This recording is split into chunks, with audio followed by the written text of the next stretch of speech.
So let's fit a simple model with just gender and highest grade attended. Tick the factors you want to include in the model, and then click the Fit GLM button. The checkboxes mean that the predictor is included in the model. We have some more lines appearing on the chart.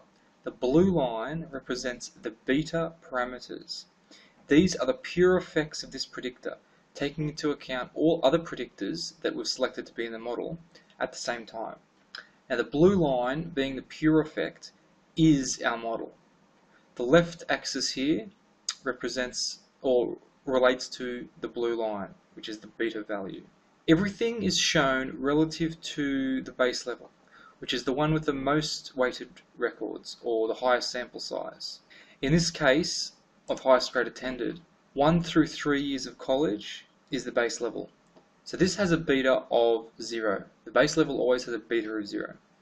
1st through 8th grade, 9th through 11th grade, and 12th grade all have a beta that's higher, indicating greater risk of gambling problems if individuals fall into one of these categories.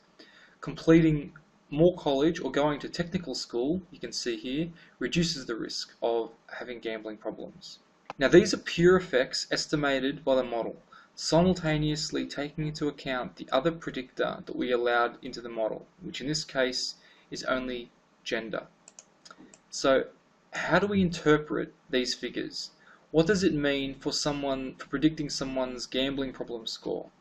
There's a later video specifically on how to interpret these values and how they fit into a mathematical model of gambling problem scoring.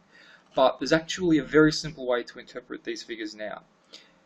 If we go back to gender, the male beta is 0.647. Since we chose this workspace to be a multiplicative model, this basically means that being male increases your predicted gambling score by 64.7% relative to a female with all other predictors the same. For highest grade attended, the base level is 1 through 3 years of college, but the beta for 12th grade is 0.297. So those who left in 12th grade have a modelled gambling score 30% higher than those who had 1 through 3 years of college, all other predictors being the same. Those with 4 years of college have a beta of negative 0.455, so their modelled gambling score would be 45.5% lower than the base level, all other predictors being the same.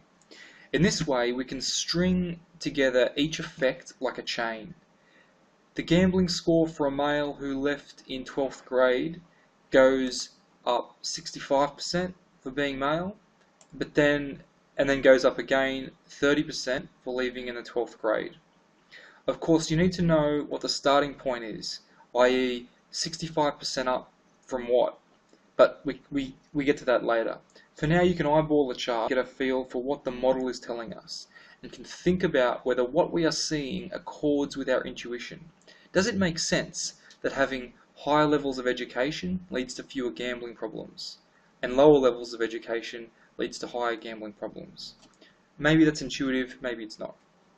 Now the interpretation we described above is where we chose a multiplicative model. But if we had chosen an additive model, we actually add the beta scores together rather than multiplying them together. The numbers would be different if we had chosen an additive model, but if this was a beta for an additive model, it means that being male would lead to an increase in gambling problem score by 0.647. Leaving in 12th grade or having highest grade attended of 12th grade would increase the gambling score by 0.297, i.e. simply add them together, stringing them together like a chain.